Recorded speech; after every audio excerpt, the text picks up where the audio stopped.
તાપી જિલ્લામાં આજે ફરી કેરીનો પાક પર સંવાદની સાથે પહેલીવાર કેરી કોમ્પિટિશનનું આયોજન કરવામાં આવ્યું હતું, જેમાં 50થી વધુ ખેડૂતોએ ભાગ લીધો હતો।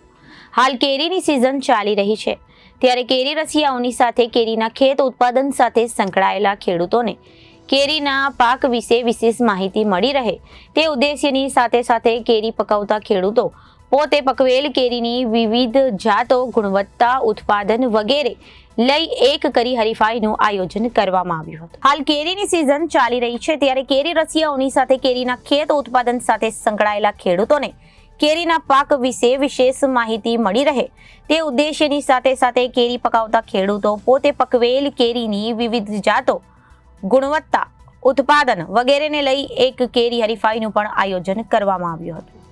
કેરી પકાવતા ખેડૂતોને ઉત્સાહ વધે તેવું આયોજન તાપી જિલ્લાના કૃષિ વિજ્ઞાન કેન્દ્ર ખાતે કરવામાં આવ્યું હતું, જેમાં તાપી જિલ્લાના કેરી પકાવતા ખેડૂતો મોટી સંખ્યામાં હાજર રહી માર્ગદર્શન મેળવવાની સાથે કેરીની વિવિધ જાતો અને તેની ખેતી અંગેનું ઉપસ્થિત કૃષિ વૈજ્ઞાનિકો અને ઉત્કૃષ્ટ ખેડૂતો પાસે માર્ગદર્શન મેળવ્યું હતું।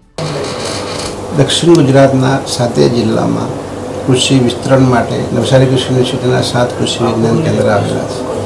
એ પૈકીનું અમારું અગ્રહારનું કૃષિ વિજ્ઞાન કેન્દ્ર તાપી જિલ્લાનું વ્યારા ખાતે આવેલું છે। ત્યાં કૃષિ વિજ્ઞાન કેન્દ્ર વ્યારા અને નાયબ બાગાયત નિયામકની કચેરીના સંયુક્ત ઉપક્રમે આજે તાપી જિલ્લાના કેરીની ખેતી કરતા ખેડૂતો માટે કેરી પાક પ્રદર્શન અને કેરીની વૈજ્ઞાનિક ખેતી માટેનો પાક પરિસંવાદનું આયોજન અહીંયા અમારા માનનીય કુલપતિ શ્રી ડૉક્ટર જેડબી પટેલના સાહેબના માર્ગદર્શન હેઠળ ગોઠવવામાં આવેલું છે। એમાં લગભગ તાપી જિલ્લામાં 6000 હેક્ટરથી વધારે વિસ્તારમાં કેરીનું વાવેતર થાય છે।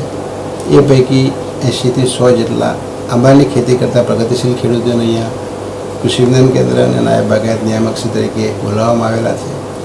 આનંદની વાત એ છે કે આપણે નવસારી અને આખું વલસાડ જિલ્લામાં જ કેરીની ખેતી થાય તેવું કહેતા હતા, પણ આજે લગભગ 45 જાતની વાવેતર તાપી જિલ્લામાં થાય છે, જે આપણે જોયું, અને 50 જેટલા ખેડૂતોએ કેરી હરીફાઈમાં ભાગ લીધેલો છે, જે બતાવે છે કે દિન પ્રતિદિન તાપી જિલ્લામાં કેરીનો વિસ્તાર વધતો જાય છે। દુનિયામાં કેરીના ઉત્પાદનમાં, એક્સપોર્ટમાં અને હુડિયામણ કમાવામાં આપણે 1 નંબર પર છે। લગભગ આપણી 58% દુનિયાનું કેરીનું એક્સપોર્ટ થાય છે એ ભારતમાંથી થાય છે, અને આપણી આફૂસ, સોનપરી, લંગડો, તોતાપુરી અને દશેરી જેવી કેરીઓ ખૂબ પ્રખ્યાત હતી, પરંતુ બદલાતા ક્લાઇમેટ અને નવી રોગજીવાતના લીધે નવસારી કૃષિ યુનિવર્સિટી એક સોનપરી કેરીની જાત ખૂબ સારી વિકસાઈ છે, જે દુનિયામાં ધમાકા મચાવવાની છે।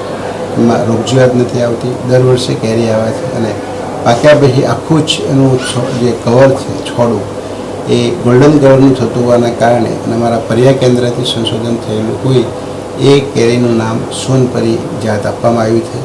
આ વર્ષે લગભગ 5000 રૂપિયા પણ મણ ખેડૂતને મળતી નથી। એની કલમ દક્ષિણ ગુજરાતના ખેડૂતો સતારા, સાંગલી, સોલાપુર, કોલ્હાપુરથી એક નંગ 1400 રૂપિયાની કલમ નર્સરીવાળા લાવે છે। તો આપણે તાપી જિલ્લાના ખેડૂતોને વિનંતી કરીએ કે સોનપરી જાતનું વાવેતર જેટલું બને એટલું વધારે કરે।